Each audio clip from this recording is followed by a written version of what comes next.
Budaya, Assalamualaikum warahmatullahi wabarakatuh. Bersua kembali dengan Kata Budaya Kata Siapa, siniar resminya Direktorat Pelindungan Kebudayaan.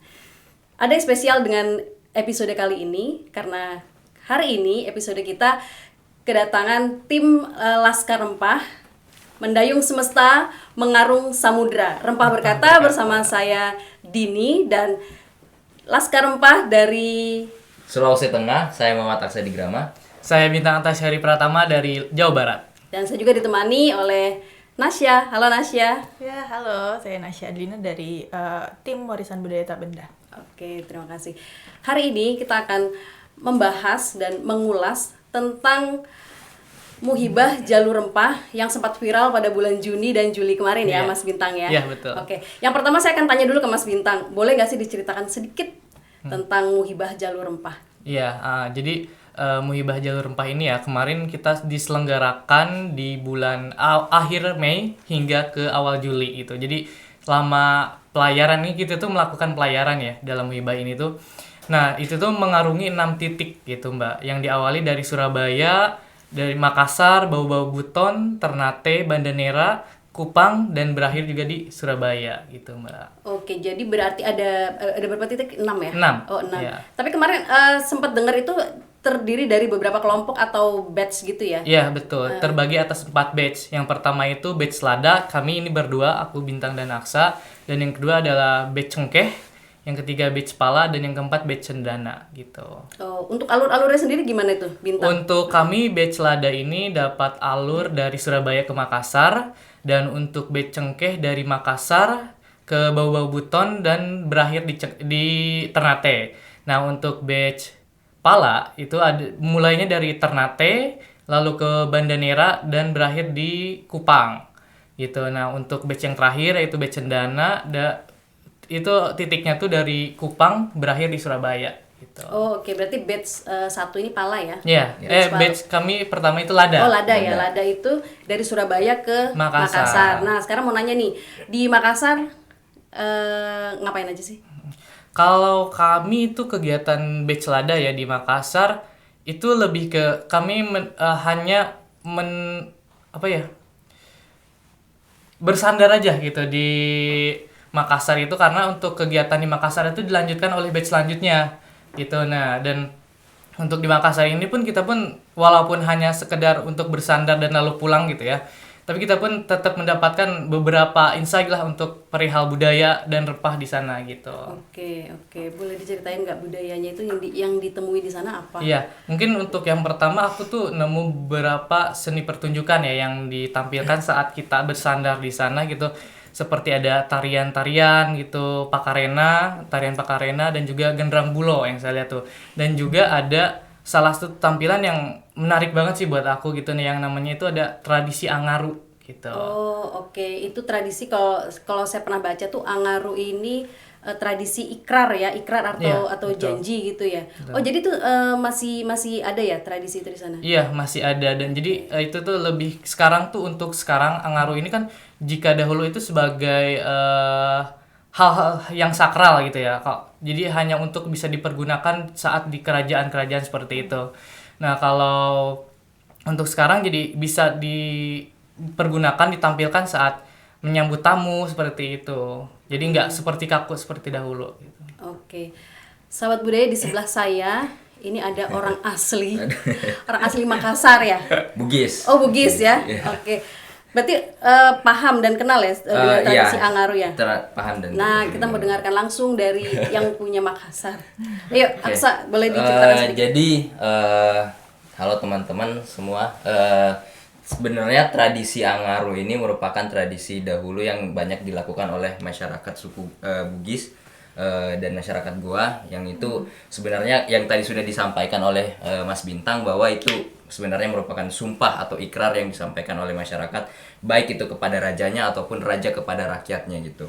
Nah, dalam penyampaian ikrar tersebut terdapat syair-syair yang di mana syair-syair tersebut mengandung filosofi yang mendalam, di mana memiliki makna esensi kerelaan, keikhlasan, dan kemudian pertanggungjawaban, pertaruhan, dan lain sebagainya, sehingga itu tuh tidak dapat disampaikan secara cuma-cuma atau secara disampaikan ya seperti biasa gitu, tapi itu melibatkan keteguhan jiwa dan pertanggungjawaban dan harga diri juga, karena sebagaimana yang kita di budaya Makassar atau budaya Bugis sendiri itu dikenal ada namanya budaya Sirina Pace. Jadi itu merupakan budaya harga diri seorang suku Bugis Makassar untuk mempertaruhkan harga dirinya. Jadi ketika misalnya dia melanggar apa yang sudah dia sampaikan, ikrar yang sumpah yang disampaikan, maka harga dirinya itu jatuh. Jadi sudah tidak ada lagi orang menganggap dia gitu. Itu jadi masyarakat Makassar sangat kental gitu dengan harga dirinya gitu. Dan juga sebenarnya budaya Angarung ini pada zaman penjajahan dulu itu digunakan sebagai bentuk tujuannya untuk mengobarkan semangat para masyarakat Makassar, masyarakat Bugis Makassar untuk ya berjuang melawan penjajah gitu. Jadi nilai-nilai yang terkandung, yang dijiwai dan diresapi itulah yang akhirnya mengobarkan semangat untuk ya melawan penjajah dan akhirnya bertarung lah untuk mempertahankan tanah kedaulatannya. Gitu. Berarti bukan hanya ikrar raja kepada rakyatnya aja ya. Oke. Dan bahkan sekarang ini budaya Angaru itu lebih banyak digunakan itu pada acara-acara yang bersifat seremonial seperti misalnya pernikahan adat, kemudian juga acara-acara seremonial ritual adat lainnya itu digunakan penampilan-penampilan Angarung seperti itu gitu. Tapi sebenarnya esensi dari budaya Angarung itu sendiri adalah sebenarnya maknanya adalah bagaimana kita ketika misalnya berucap, bersumpah itu setia gitu pada apa yang berpegang teguh dengan apa yang kita sampaikan. Gitu. Berani nggak? Berani, harus berani. Budaya Bugis harus berani. Bintang kemarin gimana kesannya waktu ngelihat waktu melihat ini ya? Menyaksikan langsung kan ya menyaksikan tradisi langsung. Angaru. Karena kan Bintang dari Jawa Barat ya. Barat. Nah, Bintang ini Laskar Empah dari Jawa Barat gitu. Yeah. Termasuk beruntung ya, 2 dari 160 laskar ya? Berapa? Untuk di Jawa Barat ini seleksinya dari 160 sekian yang terpilih 5 sih gitu. Untuk nasional kan total pendaftar itu 2000 ya, yang terpilih 169 gitu untuk mewakili tiap provinsi. Oke, kemarin gimana kesannya waktu menyaksikan langsung tradisi Angaru itu? Karena di Jawa Barat masih nggak ada ya? Atau ada mungkin dengan tradisi yang berbeda gitu? Iya betul, untuk seperti ucapan-ucapan seperti itu di kami juga ada gitu, tapi untuk Angaru ini kan suatu hal yang berbeda juga kan, maksudnya saya pun itu baru pertama kali melihatnya gitu, dan saya pun kemarin saat ke Makassar itu adalah kunjungan pertama saya ke tanah Sulawesi gitu.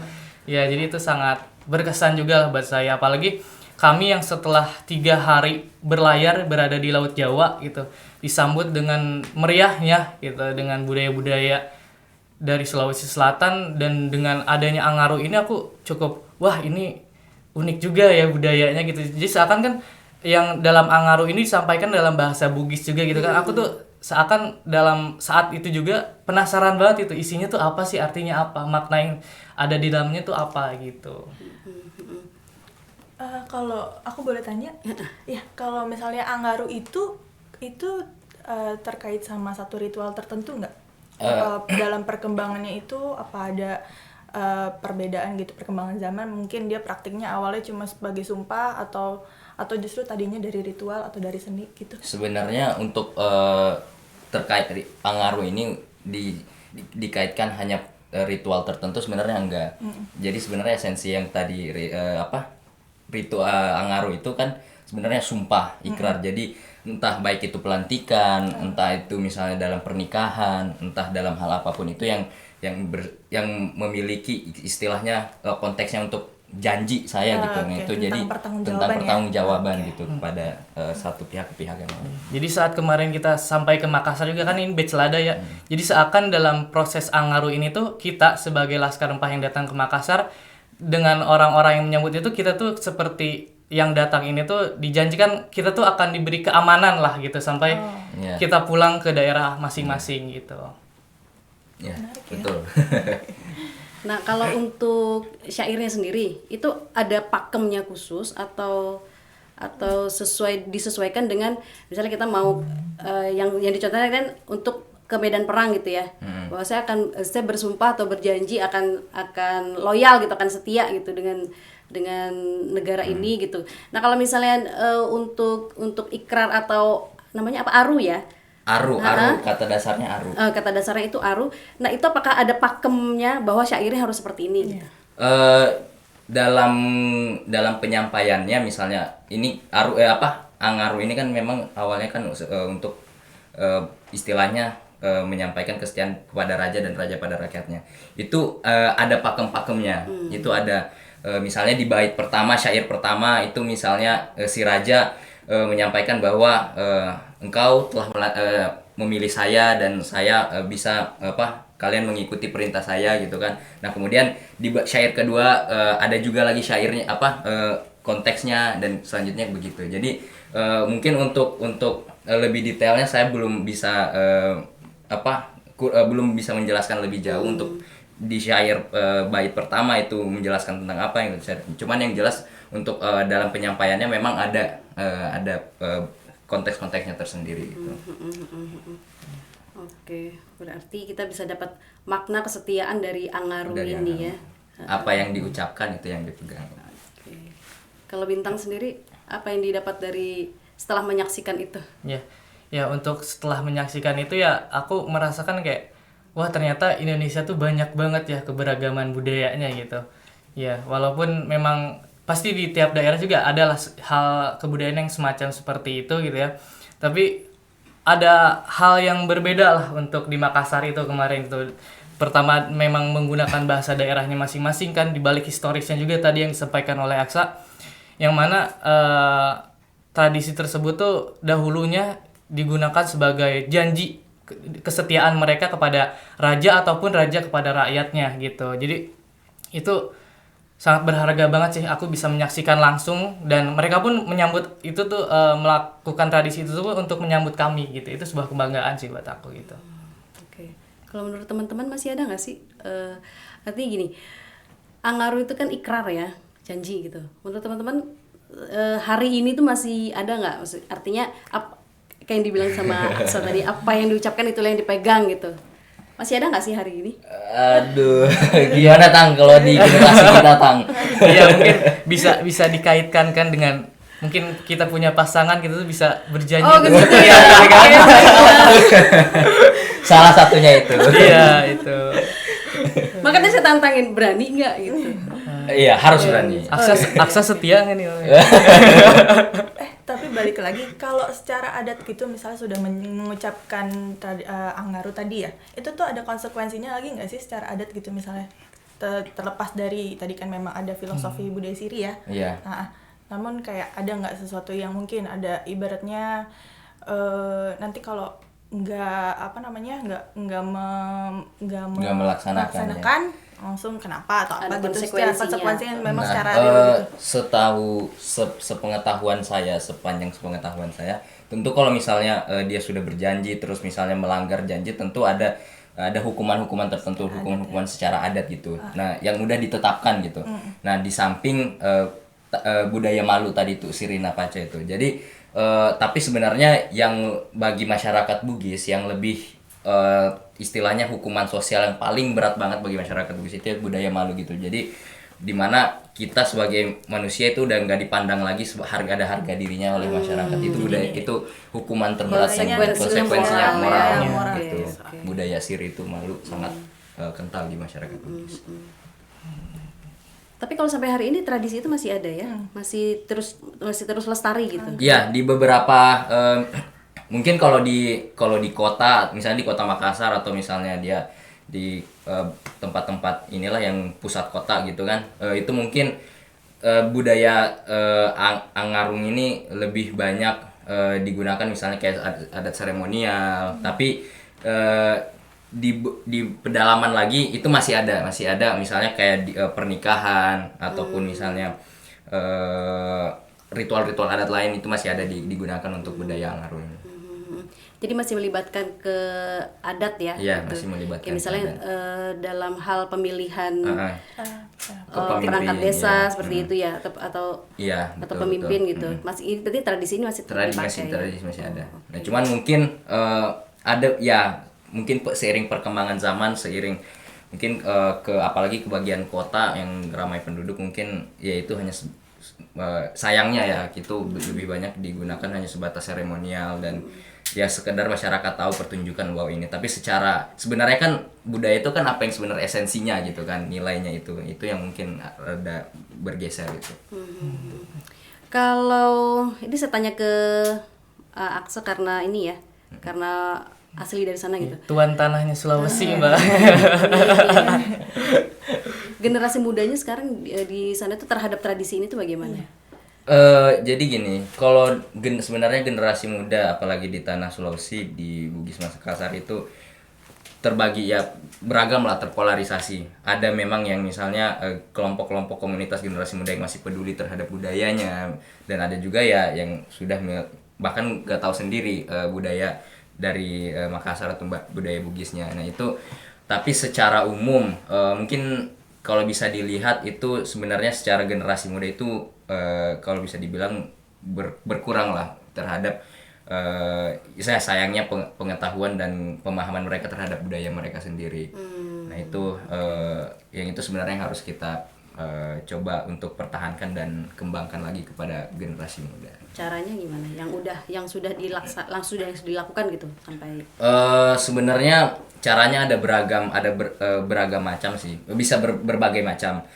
Seperti misalnya kita sebenarnya kalau kita generasi muda ya Tang ya, ngikutin apa yang menjadi interest dari anak muda itu sendiri. Misalnya kita main sosmed atau enggak misalnya nonton YouTube atau ya berbagai macam lah yang dekat dengan interaksi anak muda.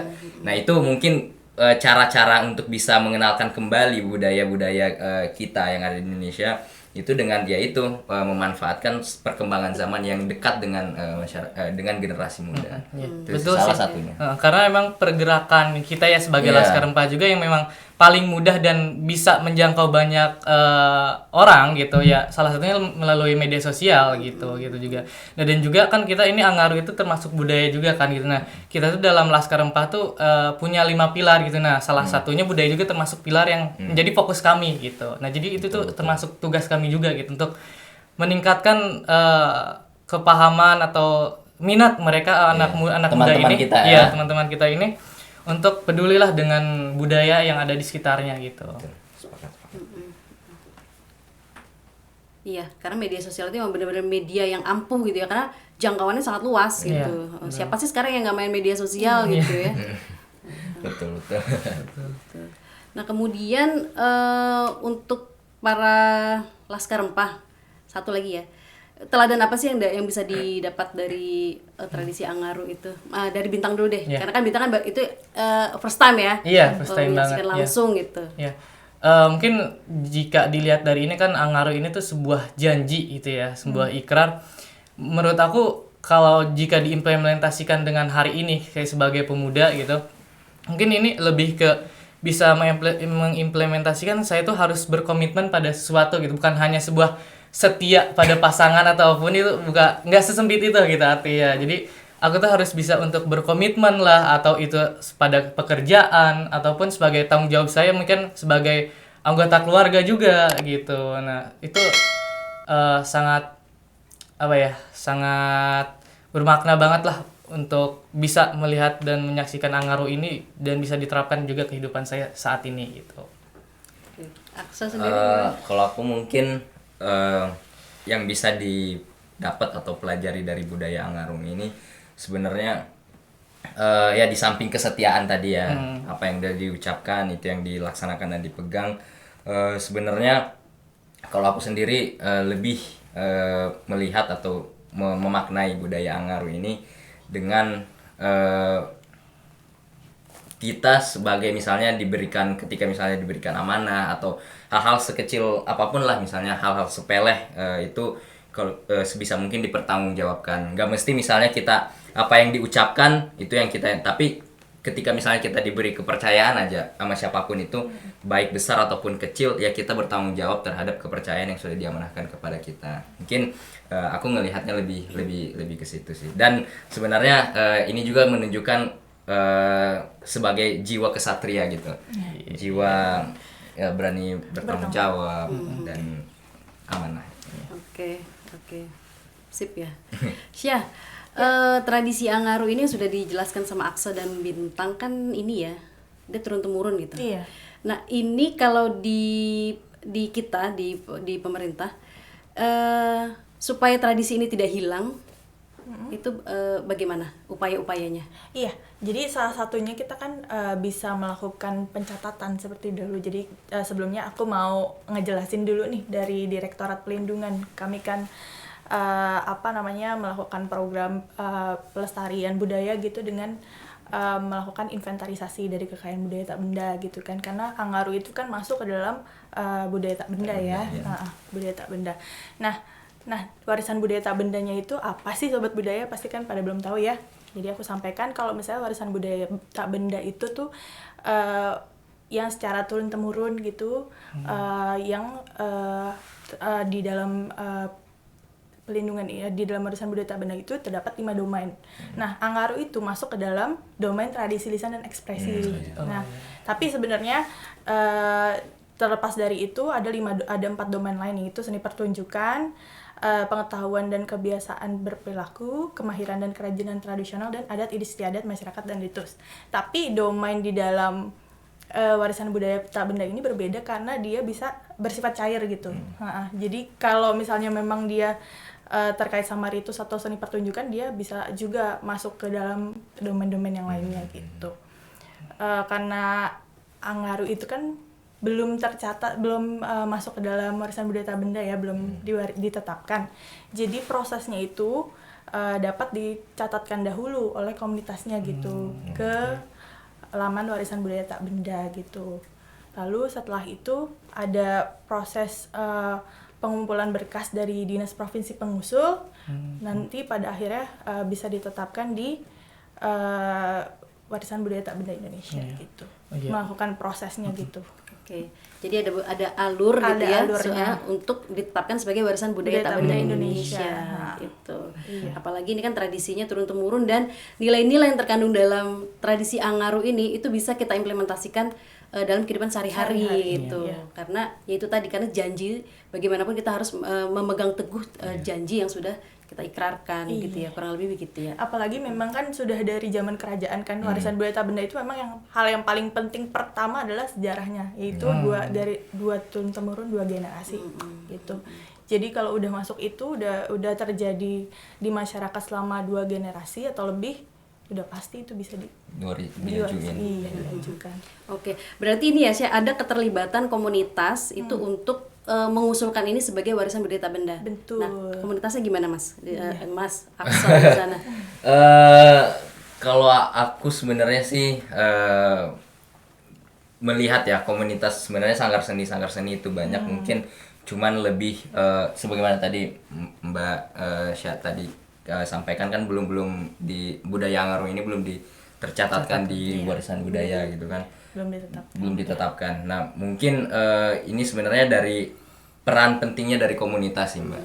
Komunitas penggiat budaya, pemerhati budaya, dan paling penting juga adalah pemerintah daerahnya untuk bagaimana mencoba untuk mendorong agar budaya Angaru ini bisa diwariskan. Karena ya ini kan artinya budaya warisan yang turun temurun gitu kan. Jadi sangat kerentanan budayanya hilang itu sangat punah, itu sangat besar gitu. Ya. Dan mumpung masih itu ada dan biasa ditampilkan pada acara-acara, nah itu mungkin segeralah didorong untuk bisa ditetapkan jadi warisan budaya. Oke.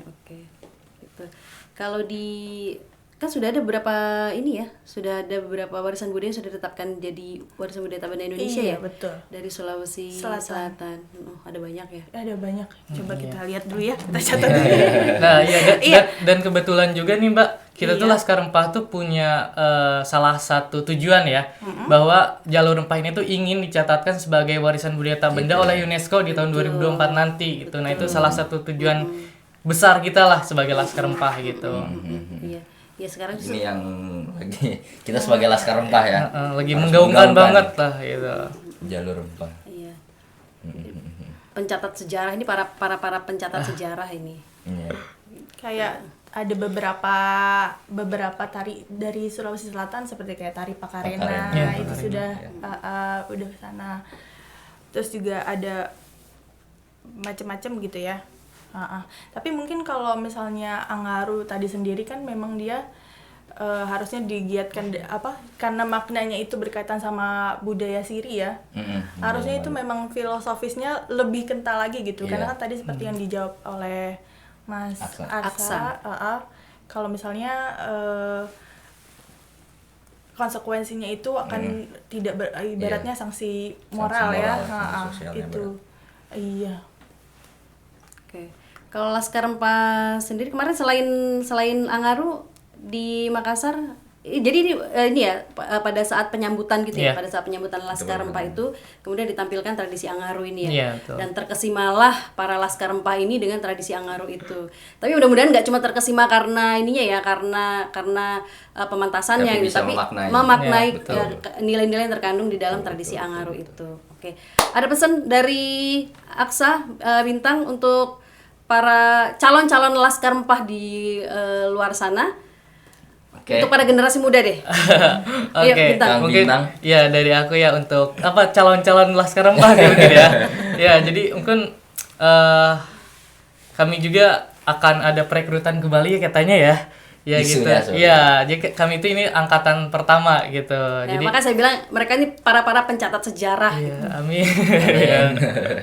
Ya, mungkin pesan buat aku kita lindungi juga maksudnya budaya-budaya yang kita miliki dari daerah masing-masing gitu. Jadi karena kita kan pemuda, kita tuh sebagai agen perubahan gitu. Nah, jangan sampai kita tuh karena jadi gimana ya, budaya itu bukan hanya berkaitan dengan masa lalu gitu. Karena budaya itu adalah sebuah potensi yang bisa kita gali buat menghadapi masa depan gitu. Jadi jangan cuek lah sama budaya sebagai pemuda. Jangan cuek sama budaya ya. Tuh.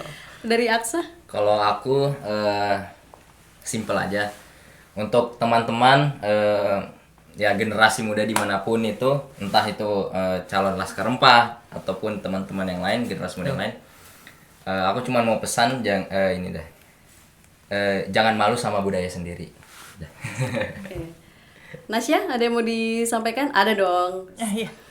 Iya, kalau menurutku ya sama, kita sebagai pemuda juga harus untuk melestarikan budaya dengan berbagai cara gitu ya. Kayak misalnya mungkin kita bisa bikin trivia di Instagram gitu mengenai, nanti kan tanggal 28 Oktober kan Sumpah Pemuda tuh. Nah, itu mungkin juga kayak angrangu bisa dimasukin gitu. Jadi kayak dan mungkin dengan sumpah-sumpah atau syair-syair seperti itu lagi di budaya lainnya gitu, di provinsi lain yang mungkin akan banyak gitu kan. Kita tahu Indonesia sangat kaya gitu ya.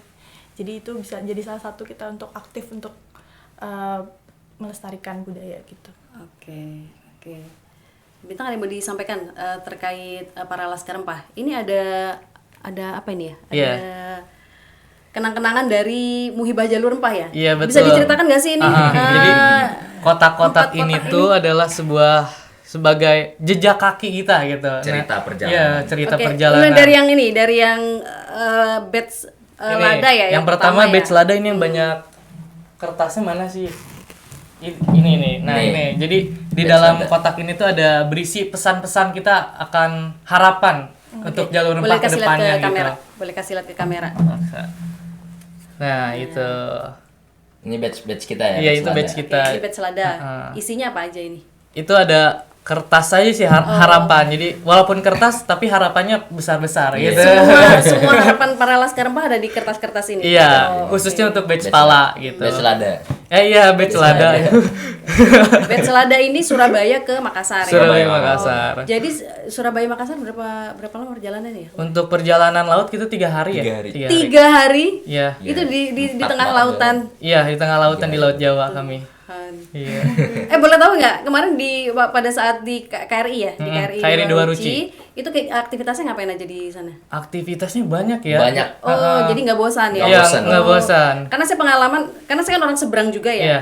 Jadi punya pengalaman kalau misalnya menyeberangi Selat Sunda itu 2 jam itu terasa lama sekali ya. Ini 3 hari loh, 3 hari berada di tengah-tengah samudra. Kita enjoy. Oke. Jadi di dalam ngapain? Nulis gitu ya? Iya, atau- kita rutin juga kita tiap malam itu melakukan pencatatan misal kegiatan kita hari ini apa aja gitu. Jadi kemarin juga selama 3 hari di kapal itu banyak kegiatan yang kita lakukan seperti ada simulasi kebakaran juga kayak gitu. Terus juga ada pemberian materi untuk menyelam gitu. Terus juga ada apa yang sangat berkesan banget tuh peran layar ya, Aksa. Iya, peran Iya, peran layar tuh jadi semua layar yang ada di KRI Dwarucu itu dikembangkan gitu. Nah, dan kita berkesempatan buat naik ke tiang. Oh iya, Iya, tiang layar KRI tersebut. Dwarucu. tingginya berapa meter itu? Apa ya kira-kira? Berapa ya kira-kira? ada yang berani naik ke atas? Semuanya Semua berani. semuanya mencoba. Malah penasaran ya. Kita Penasaran. saling rebutan pengen Iya. duluan. Tuh, jadi aktivitasnya juga bermacam-macam ya, Iya. teragenda gitu ya. Betul. Selama 3 hari berada di tengah lautan. Iya, pulang-pulang Samudra ya. gosong, Mbak. Pulang-pulang.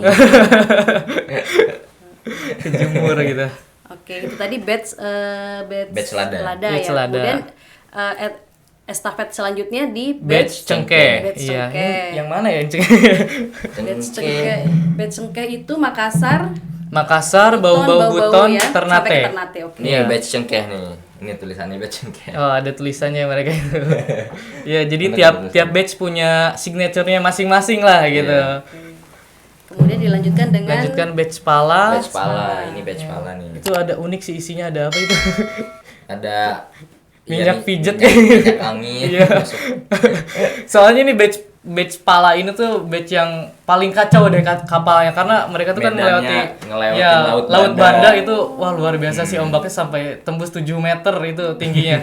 Kok kami kan laut Jawa aman-aman aja Aman, ya. cerah kita. Iya, cerah. Gitu. Dan terakhir Lanjut, batch Cendana. Batch Cendana itu Dari Kupang ke Surabaya Ini ya? akhirnya ya. ini ya. Gitu. Ini batch Cendana. Pelayaran terakhir. Ya. wah, boleh juga nih berlanjut ya, Gi, episodenya. Ini kan hari ini batch Lada. Iya. Berarti next batch apa? Setelah Cengkeh. Lada Cengkeh. Cengkeh ya. Nanti banyak cerita juga dari mereka. Iya. Oke, oh gitu. Yang paling ekstrim tadi yang ketiga ya, estafet yang Iya, ketiga. batch pala. Batch pala. Oke. Ya, demikian tadi sahabat budaya semua, kita dengarkan kilas balik dari Laskar Rempah, Mas Aksa dan Bintang. Terima kasih sudah hadir di sini. Next kita akan ngobrol lagi tentang Muhibah Jalur Rempah yang ditaklukkan oleh teman-teman dari Laskar Rempah. Itu sebelum ditutup, saya punya challenge nih, mau diambil nggak? Boleh apa? Boleh ya? Apa ya? Mau pantun atau mau Waduh. quotes kebudayaan atau mau nyanyi deh? Mau yang mana? Aduh. Aduh. Jago pantun nggak, Tang? Tadi kan katanya kalau apa yang sudah kita memegang teguh apa yang sudah diucapkan ya. Betul. Mau yang mana? Angarunya langsung Angaru langsung diimplementasikan ya di sini. diimplementasikan. Quotesnya quotes kebudayaan lo ya. Ah, mana udah kepake tadi quotes. Kalau tadi kan untuk generasi muda, gitu. Iya. Kalau sekarang kebudayaan secara keseluruhan. Ya. Siapa dulu nih? Kang Bintang. Aduh. Oke, mungkin quotes dari aku ya. Jangan anggap kebudayaan hanya sebatas masa lalu, tapi anggaplah kebudayaan sebagai potensi untuk menghadapi kerasnya masa depan. Gitu. Yeah. Bisa diulang nggak? Pasti lupa ya. Ya kurang lebih begitu ya. Ayo, Aksa. Aduh, aku quotes kebudayaan juga ya kayaknya ya. Quotes kebudayaan, jangan menganggap kebudayaan itu sebagai sesuatu yang antik, kuno dan tertinggal. Karena sebenarnya kebudayaan itu adalah pelajaran kita masa lalu untuk masa depan kita bersama. Cakep. Kayaknya quotesnya para prase dari aku sih. Itu lebih tepatnya. Oke, sahabat budaya, jangan lupa subscribe selalu di Pelindungan Kebudayaan. Kemudian Ya, kami juga ada Laskar Rempah. Laskar Rempah Iya. sama Dan juga Jalur Rempah RI. Oh. Ya. Laskar Rempah dan Jalur Rempah RI. Berikut juga dengan media sosialnya di @lindungibudaya, Instagram dan Facebooknya, Twitter. Kemudian ada juga @laskarrempah.ri. Itu untuk Instagram, semua media sosial di Iya, semua Laskar media Rempah sosial RI. kami Ya. ada, Nanti ya. di ini lagi aja ya di. Ya, boleh. Tuh. Tuh, kemudian podcastnya untuk Laskar PR ini ada di Spotify, Anchor, ada Google Podcast, ada Radio Public, Amazon Music, dan di YouTube. Gitu. Kita akhiri untuk episode kita siang hari ini. Jangan lupa kritik, saran, dan komentarnya di bawah ya untuk episode-episode selanjutnya. Assalamualaikum warahmatullahi wabarakatuh.